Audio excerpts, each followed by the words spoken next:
Bem-vindos à nossa conversa de hoje. Sabe aquela sensação estranha, aquela pulguinha atrás da orelha sobre... Será que a gente se conhece mesmo? Será que somos totalmente honestos sobre nossos motivos, nossos hábitos? Pois é uma questão profunda. E hoje a gente vai mergulhar justamente nisso. Por que é tão difícil, às vezes, enxergar as próprias falhas? Exato. E para guiar a gente nessa exploração, vamos usar as ideias de um teólogo bem conhecido, Jonathan Edwards. A base é um texto adaptado de um ensaio dele antigo, lá de 1788, chamado Christian Cautions, que por sua vez bebe muito, na fonte do Salmo 139. Ah, o Salmo 139. Um texto poderoso sobre Deus saber tudo, né? Isso mesmo, a onisciência divina. Então, nossa missão aqui hoje é tentar entender pela ótica do Edwards, porque a gente tem essa dificuldade toda de fazer um raio-x sincero da alma.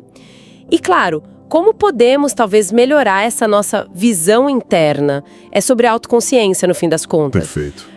Edwards usa justamente essa ideia do Salmo 139, de que Deus conhece tudo sobre nós como ponto de partida. Para ele, isso mostra a necessidade vital de um autoexame bem rigoroso. Faz sentido começar por aí. O Salmo 139 é muito direto, né? O salmista falando que Deus conhece cada passo, cada pensamento antes mesmo de formar a palavra. Sim, de longe penetras os meus pensamentos. A palavra nem chegou à língua e tu já conheces toda. É uma descrição bem intensa dessa consciência divina total. E aquela parte de não ter para onde fugir, se subo aos céus, lá estás. Exatamente, ele estabelece essa presença inescapável e esse conhecimento profundo que nos conhece melhor do que nós mesmos, né? Aí vem o verso 23, que é o pulo do gato, quase um paradoxo. O salmista pede: sonda-me, ó Deus, e conhece o meu coração, vê se há em mim algum caminho mau. Peraí, como assim? Se Deus já sabe tudo, já conhece o coração, por que pedir para ele sondar e ver? Parece redundante, né?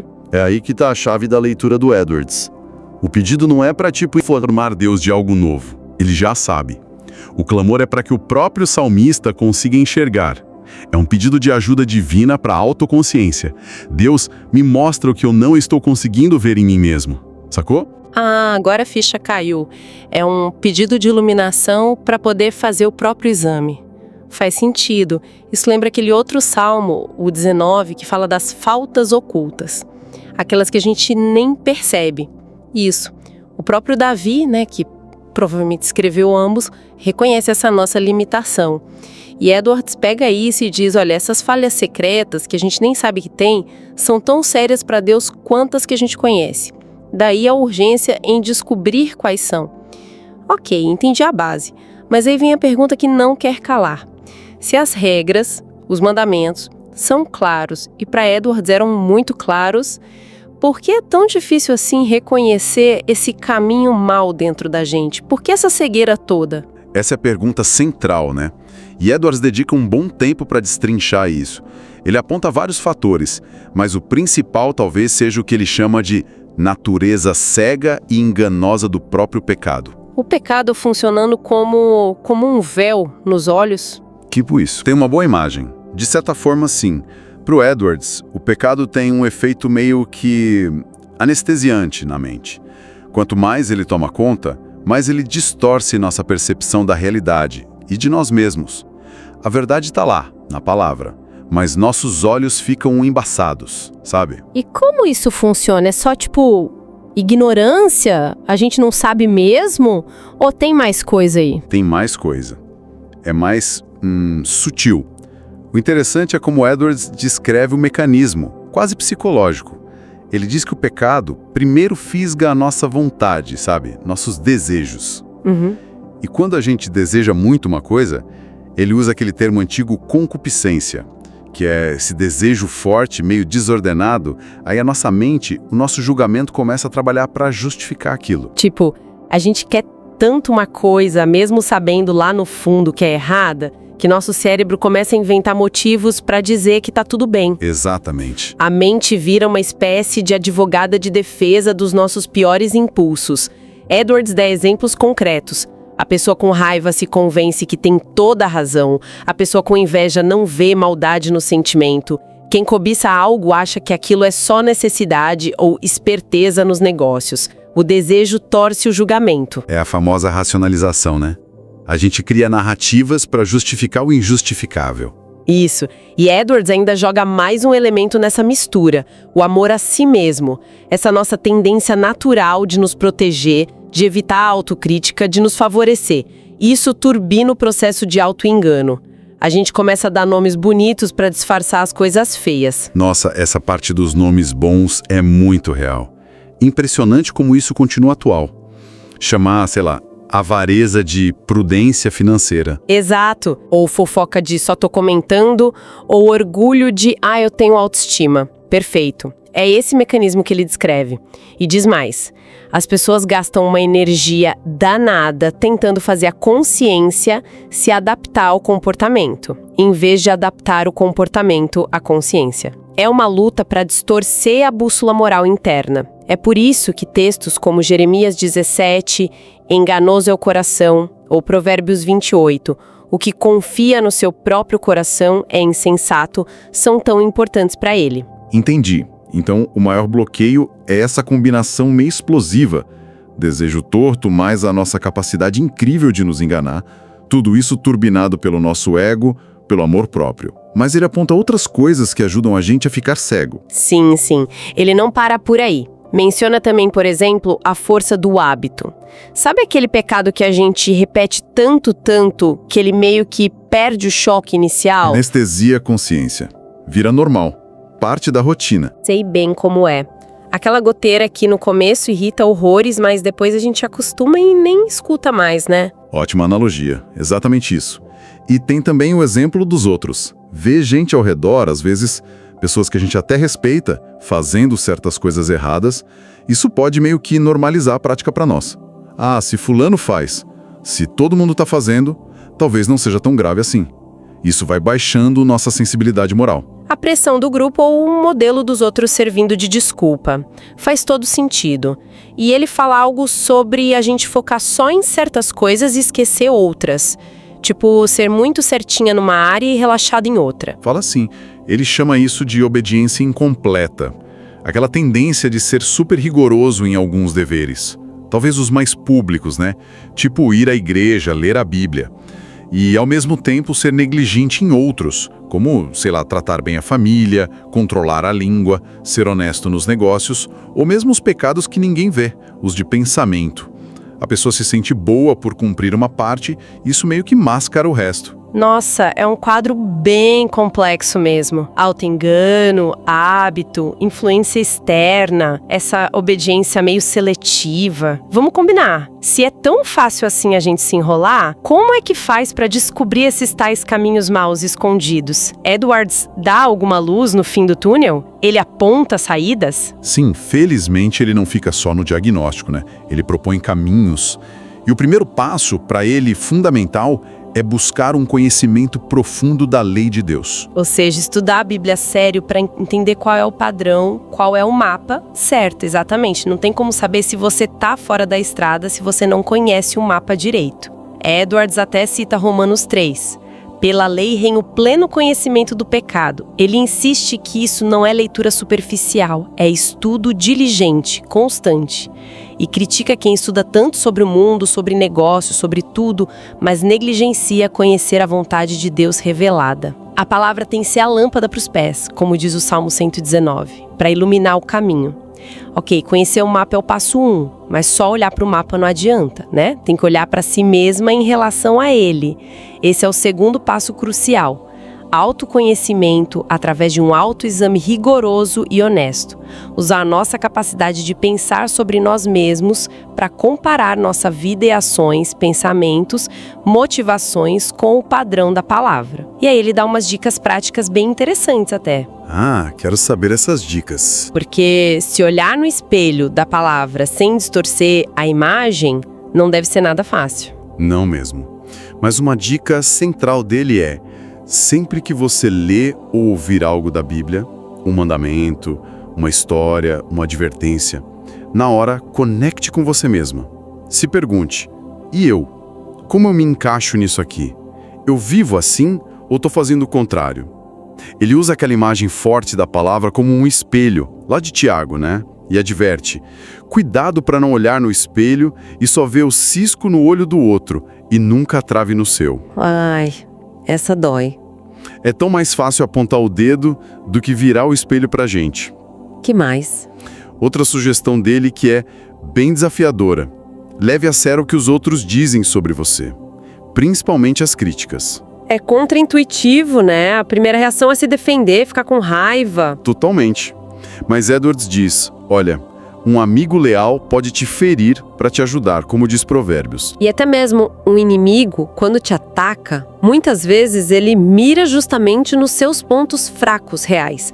Então, ouvir a crítica, mesmo a mal intencionada, pode revelar verdades dolorosas que você precisa encarar para crescer. Nossa, ouvir os inimigos para se conhecer melhor. Isso exige uma humildade gigantesca.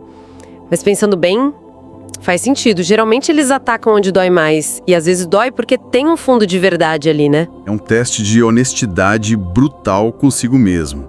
Ele também sugere algo tipo o teste do leito de morte. Já ouviu falar? Não com esse nome. Como é se imaginar lá no final da vida, sabe? Olhando para trás e se perguntar: essas minhas atitudes de hoje, esses hábitos, eles me trariam paz e consolo nesse momento final? Ou me trariam um arrependimento? A perspectiva da eternidade, segundo ele, tende a ajustar nosso foco. A consciência fica menos flexível, digamos assim.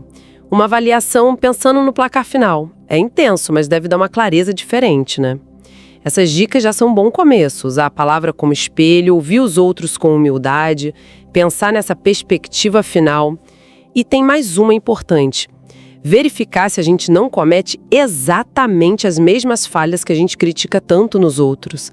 Sabe aquela coisa que te irrita profundamente em alguém? Aquele defeito insuportável?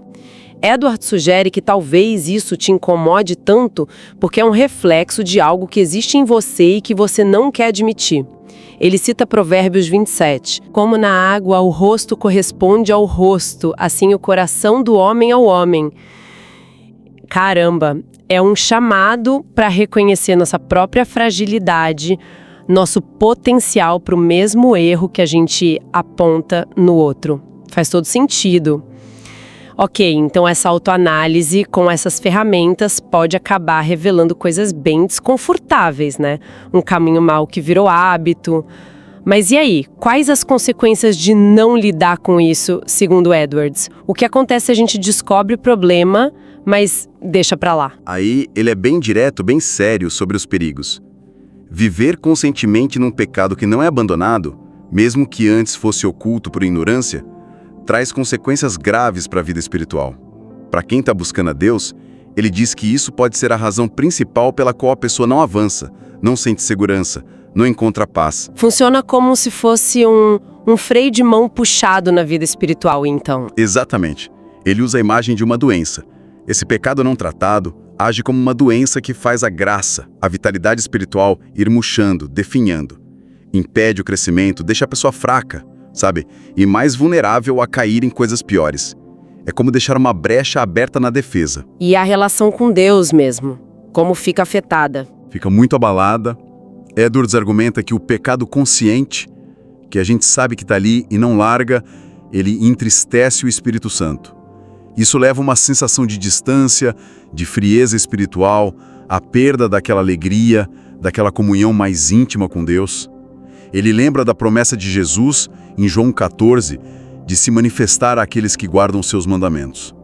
O pecado habitual funciona como um bloqueio para essa manifestação. Então, afeta diretamente a conexão, a percepção da presença de Deus, e isso pode gerar dúvidas sobre a própria fé, a própria salvação. Com certeza. Essa falta de comunhão, somada à consciência pesada, acaba gerando dúvidas sobre a própria condição espiritual. A segurança, a certeza, segundo ele, vem de um caminhar próximo a Deus. E o pecado conhecido e não abandonado atrapalha muito isso. Além disso, o Edwards sugere que muitas dificuldades, provações, repreensões que a gente passa na vida podem ser consequência direta desses pecados que a gente não tratou. É, bem pesado.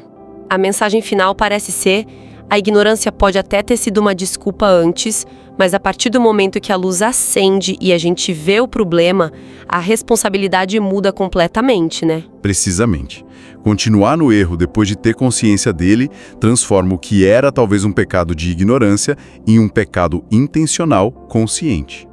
E isso, na visão do Edwards, agrava muito a situação e as suas consequências espirituais. Uau, que mergulho, hein? Foi intenso, mas muito necessário pensar sobre isso. Recapitulando rapidinho, então. A gente viu como a ideia de um Deus que sabe tudo, lá do Salmo 139, nos desafia a buscar um conhecimento honesto de nós mesmas. Exploramos por que isso é tão difícil, né? Falamos do poder do auto-engano, da racionalização, daqueles nomes bons que a gente inventa, dos hábitos que anestesiam, da influência dos outros. Exato. Os mecanismos de cegueira. Isso. E depois vimos as ferramentas que Edwards sugere para a gente tentar furar essa cegueira. Usar a palavra como espelho, levar a sério o que os outros dizem, até os inimigos, pensar na perspectiva do fim da vida e a importância de reconhecer nos outros os nossos próprios possíveis defeitos. Sim, e por fim, os alertas bem sérios sobre o perigo de descobrir um problema e não fazer nada a respeito. Foi uma análise bem profunda das ideias do Edwards sobre essa integridade pessoal, essa honestidade interna. E sabe, uma coisa que fica martelando aqui, pensando em tudo isso, o Edwards foca muito na autoanálise individual, né? No pecado oculto pessoal. Verdade. Mas fico pensando, será que esses mesmos mecanismos, o auto-engano, a racionalização, a justificação pelo grupo, a dificuldade em ver as próprias falhas, será que eles não funcionam também em nível coletivo? Tipo grupos, comunidades, talvez até culturas inteiras? Será que não existem pontos cegos coletivos? Formas coletivas de dar nomes bons a caminhos maus? É algo pra gente pensar, né? Como essa busca por honestidade se aplica não só ao eu, mas também ao nós. Nossa, excelente ponto para a gente levar dessa conversa, expande totalmente a reflexão. Bom, essa foi nossa exploração de hoje, baseada no pensamento de Jonathan Edwards sobre sondar a consciência. Um convite à reflexão honesta que, pelo visto, continua super atual mesmo séculos depois.